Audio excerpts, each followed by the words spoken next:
একটি ছেলের ৫ বছর আগে তার স্ত্রীর সঙ্গে ডিভোর্স হয়ে গেছিল। ডিভোর্সের ৫ বছর পর্যন্ত ছেলেটির সঙ্গে মেয়েটির কোনোভাবে কোনো সাক্ষাৎ হয়নি, কিন্তু হঠাৎ করে একদিন ট্রেনে তাদের দুজনের সাক্ষাৎ হলো। সেই ট্রেনের সাক্ষাতে ছেলেটি মেয়েটির সম্বন্ধে এমন এমন বিষয় জানতে পারলো, যেটা জানার পর সে নিজে অপরাধী বোধ করতে লাগলো। তার মনে হতে লাগলো সে এটা কি ভুল করে ফেলেছে। তাহলে বন্ধুরা, চলুন আজকের এই কাহিনী শুরু করা যাক। আজকের এই কাহিনী আপনাদের জীবনে নতুন একটি শিক্ষা প্রদান করবে এবং এই কাহিনীটির মাধ্যমে আপনারা জীবনে অনেক কিছু শিখতে পারবেন। ভালোবাসার আসল রূপ সম্বন্ধে আপনারা অবগত হবেন। তাহলে চলুন আজকের এই কাহিনী শুরু করা যাক। তবে কাহিনী শুরু করার আগে প্রতিদিনের মতো আপনাদের কাছে একটাই রিকোয়েস্ট, আপনারা যদি আমার চ্যানেলের নতুন দর্শক হয়ে থাকেন তাহলে অবশ্যই আমার চ্যানেলটিকে সাবস্ক্রাইব করে আমার মনোবলের বৃদ্ধি করুন। রাহুল মুম্বাই যাওয়ার জন্য প্ল্যাটফর্মে দাঁড়িয়ে ট্রেনের জন্য অপেক্ষা করছিল। সে প্ল্যাটফর্মেই এদিক ওদিক ঘোরাঘুরি করছিল, কারণ তার ট্রেন আসতে কিছুটা সময় বাকি ছিল। সে যখন এদিক ওদিক ঘোরাঘুরি করছিল, সে দেখলো যে প্ল্যাটফর্মে সিমেন্টের বেঞ্চগুলো বানানো থাকে, তাতে কয়েকজন ব্যক্তি বসে আছে।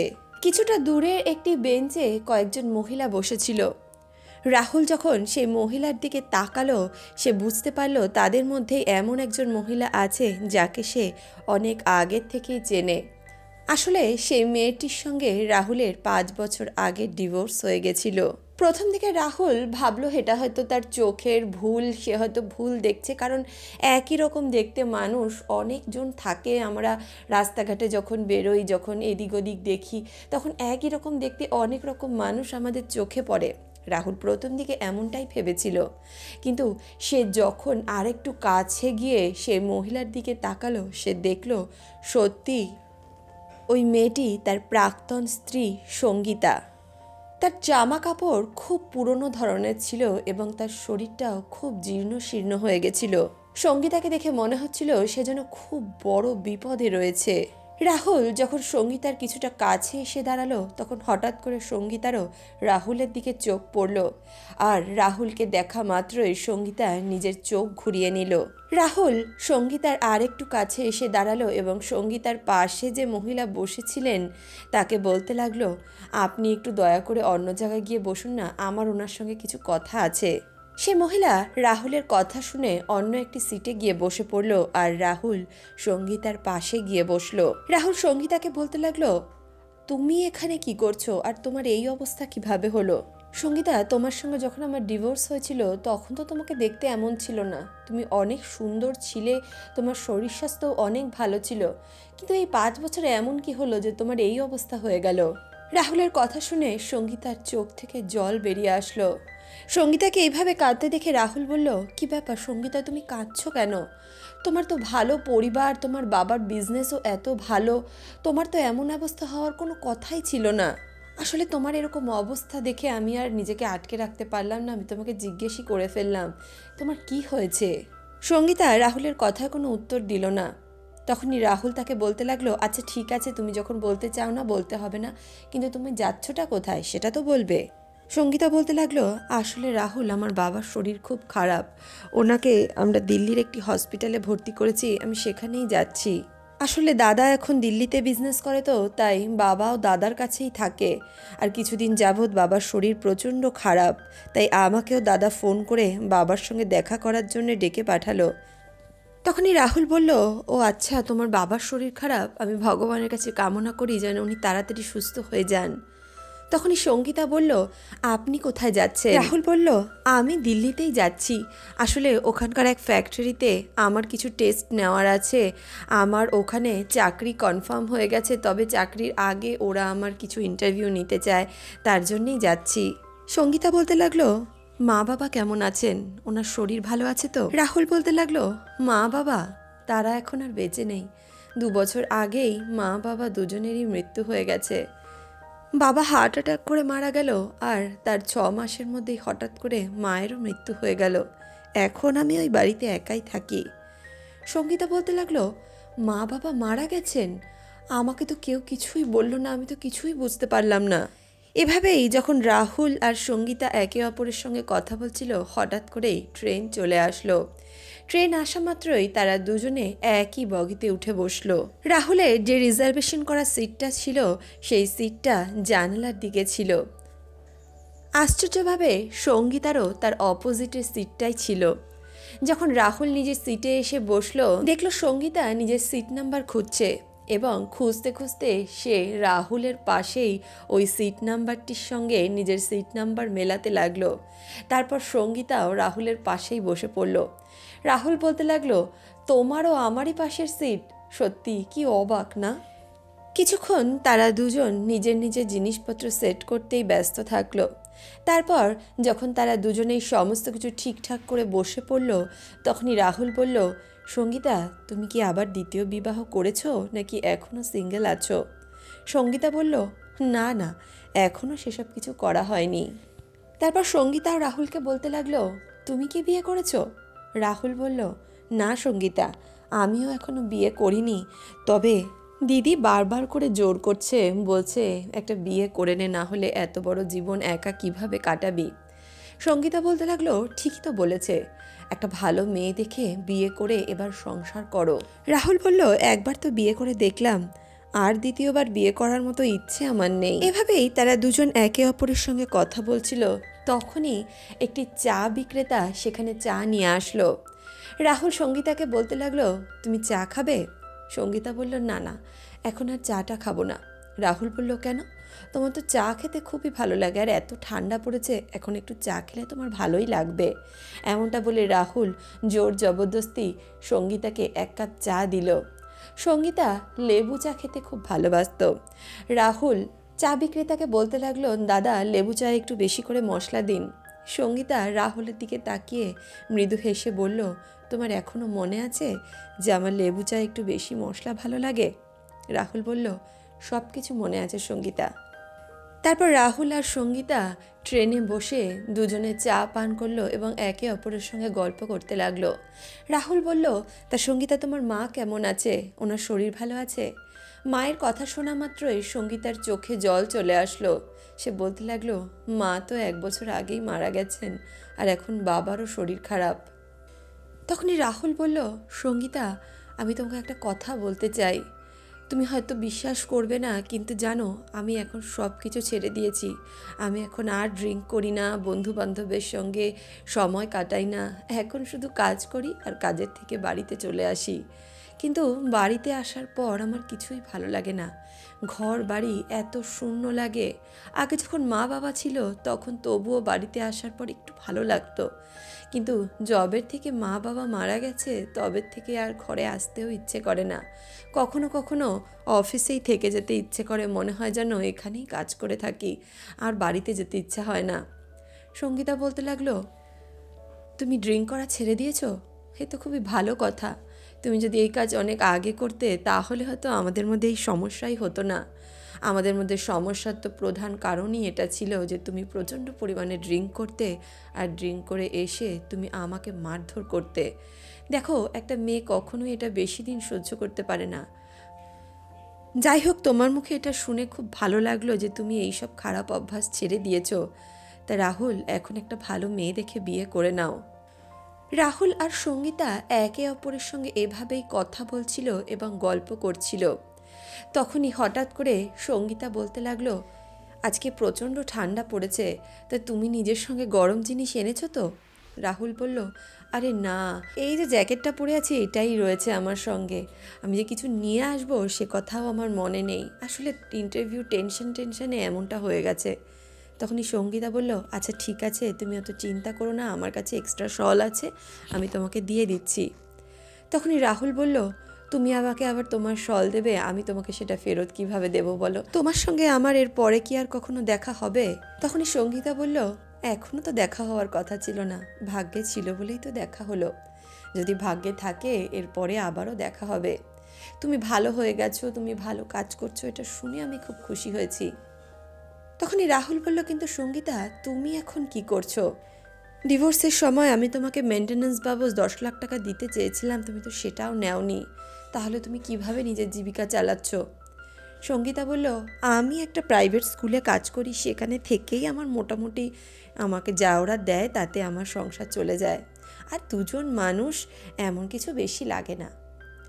রাহুল যখন সঙ্গীতার মুখে একথা শুনলো তখন রাহুল খানিকটা অবাক হলো। রাহুল বলতে লাগলো, দুজন মানুষ মানে? তুমি তো বললে তুমি এখনো বিয়ে করনি, তাহলে দুজন মানুষ কিভাবে হলে? সঙ্গীতা খানিকটা ঘাবড়ে গেল। সে বলতে লাগলো, ও কিছু না, অ্যাকচুয়ালি আমি আমার এক বান্ধবীর সঙ্গে থাকি তো, তাই কথা বললাম।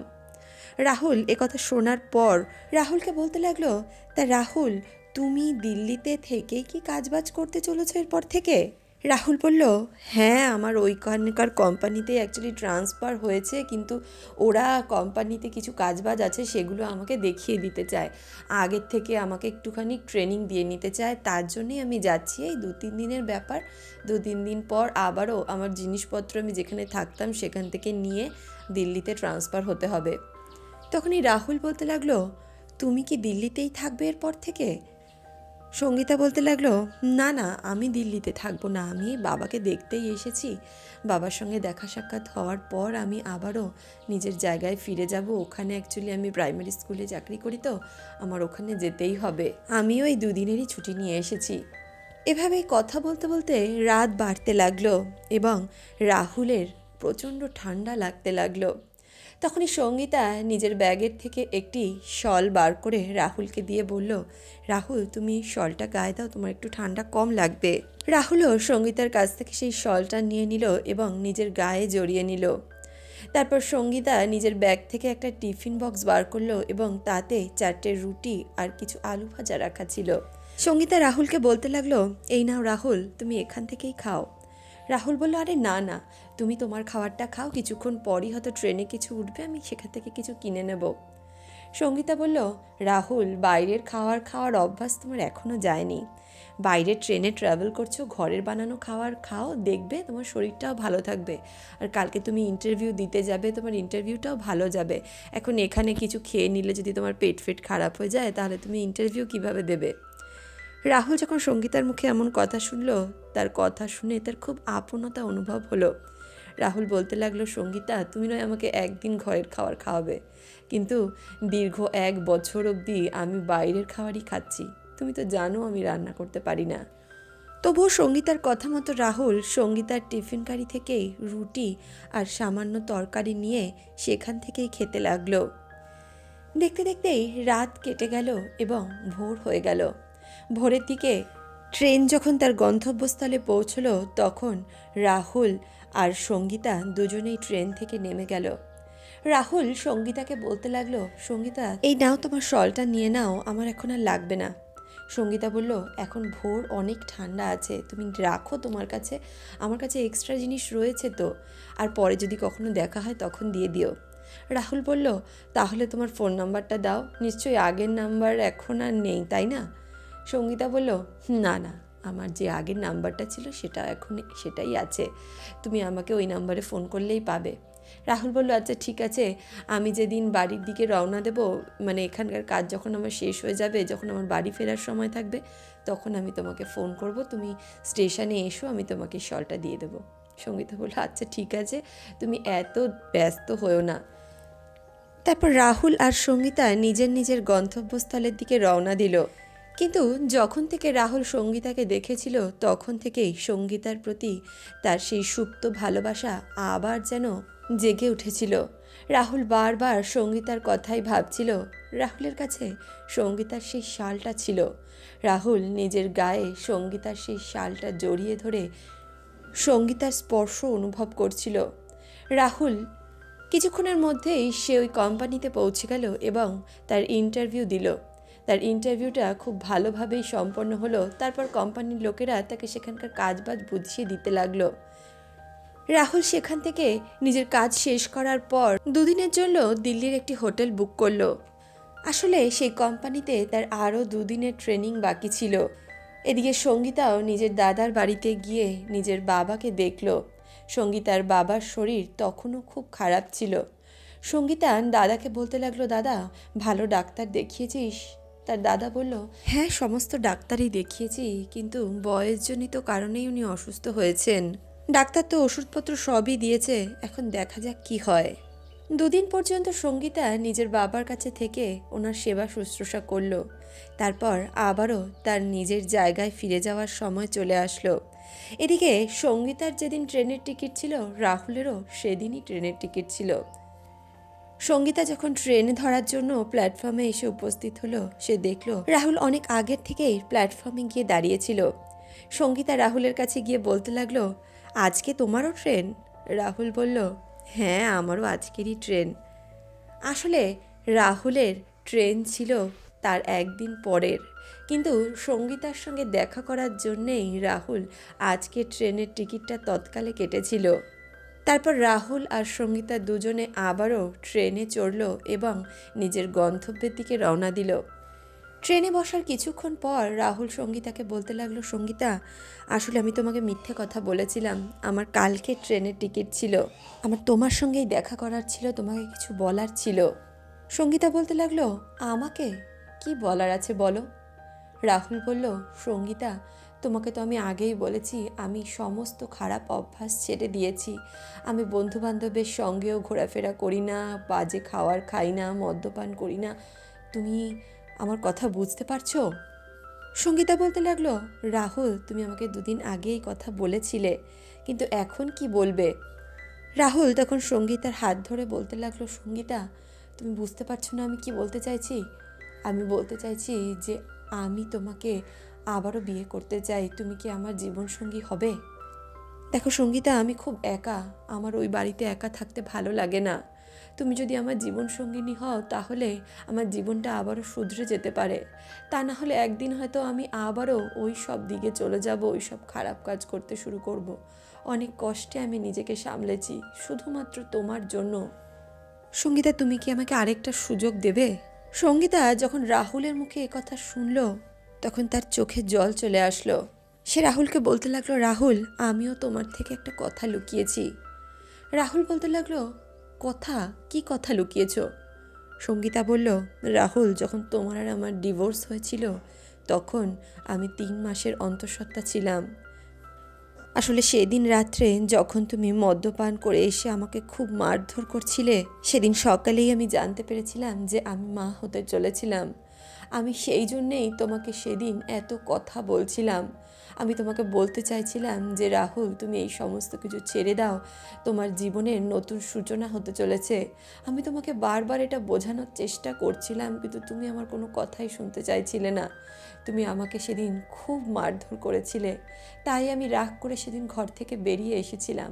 আমি ভেবেছিলাম তুমি হয়তো আমার রাগ ভাঙাতে আমার কাছে যাবে, আমার সঙ্গে কথা বলবে, তখন আমি তোমাকে নিজের মনের কথাটা বলবো।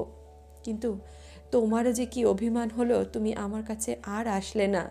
আর আমিও রাগের চোটে তোমার সঙ্গে কথাই বললাম না।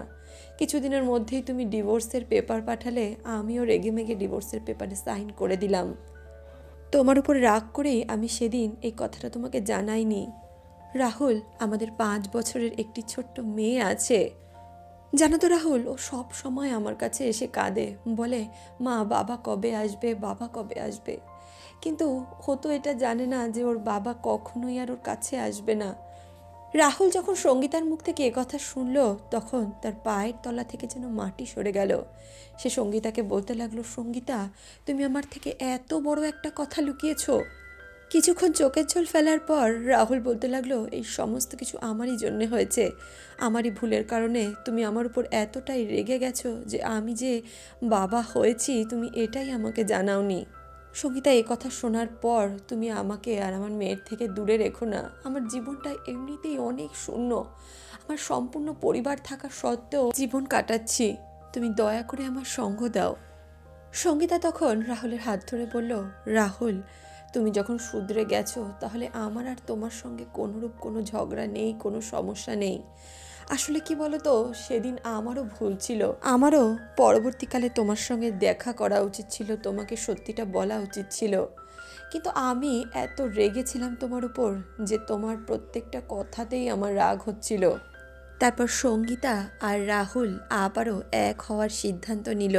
রাহুল সঙ্গীতার সঙ্গে তার বাড়িতে গেল এবং 5 বছর পর প্রথমবার সে নিজের মেয়েকে দেখল। রাহুল নিজের মেয়েকে দেখে জড়িয়ে ধরল। তখনই রাহুলের মেয়ে অবাক দৃষ্টিতে রাহুলের দিকে তাকিয়ে রইল। সঙ্গীতা তার মেয়েকে বলল, তুমি বলতে না তোমার বাবা কবে আসবে, তোমার বাবা কবে আসবে, এই দেখো তোমার বাবা চলে এসেছে। রাহুল তার মেয়েকে কোলে নিয়ে অনেক আদর করলো। তারপর রাহুল আর সঙ্গীতা একটি মন্দিরে গিয়ে আবারও বিয়ে করে নিল। এখন রাহুল, সঙ্গীতা আর তাদের ছোট্ট 5 বছরের মেয়ে রাহুলের সঙ্গেই দিল্লিতে থাকে। সঙ্গীতা একটি প্রাইভেট স্কুলে চাকরি করত, তাই সে সেখানকার চাকরি ছেড়ে দিয়ে দিল্লিতেই আবারও একটি প্রাইভেট স্কুলে জব করছে। আর তারা 3 জন এখন সুখে শান্তিতে নিজেদের সংসার করছে। তাহলে বন্ধুরা, আজকের এই কাহিনী সম্বন্ধে আপনাদের কি ধারণা? সঙ্গীতার কি রাহুলকে অনেক আগেই তার মেয়ের খবর জানানো উচিত ছিল, নাকি সঙ্গীতা যেটা করেছিল সেটাই ঠিক করেছিল? নিজেদের মূল্যবান মন্তব্য কমেন্ট বক্সে লিখে জানাতে ভুলবেন না। এছাড়াও রাহুলের সম্বন্ধে আপনাদের কি ধারণা, সঙ্গীতার সম্বন্ধে কি আপনাদের কি ধারণা, আর ডিভোর্সের কুপ্রভাব সম্বন্ধেই বা আপনাদের কি মতামত? নিজেদের মূল্যবান মন্তব্য কমেন্ট বক্সে লিখে জানাতে ভুলবেন না। তাহলে বন্ধুরা, আজকের এই কাহিনী, আজকের এই প্রসঙ্গ আপনাদের কেমন লাগলো কমেন্ট বক্সে অবশ্যই লিখে জানাবেন। ভিডিওটি ভালো লাগলে অবশ্যই ভিডিওটিতে একটি লাইক করুন, বন্ধু বান্ধব আত্মীয় পরিজনের সঙ্গে ভিডিওটি শেয়ার করুন। এছাড়াও আপনারা যদি আমাকে আমার ফেসবুক পেজে ফলো করতে চান, তাহলে আমি আমার ফেসবুক পেজের লিংক ডেসক্রিপশন বক্সে দিয়ে রেখেছি, আপনারা সেখান থেকে আমাকে ফলো করতে পারেন। বন্ধুরা, আরও একটা কথা আপনাদেরকে বলতে চাই, তা হলো এই যে কাহিনীগুলো, এই কাহিনীগুলো কিন্তু আপনাদের মনে কষ্ট দেওয়ার জন্য অথবা আপনাদেরকে কোনোভাবে ব্যথিত করার জন্য তৈরি করা হয় না। এই কাহিনীগুলি তৈরি করা হয় যাতে আপনারা একটি সঠিক শিক্ষা পেতে পারেন এবং ভবিষ্যতে আপনারা বিভিন্ন বিষয়ে সতর্ক থাকতে পারেন। তাহলে বন্ধুরা, দেখা হচ্ছে নেক্সট ভিডিওতে নেক্সট কোনো কাহিনীর সঙ্গে। ততক্ষণের জন্য সুস্থ থাকুন, ভালো থাকুন।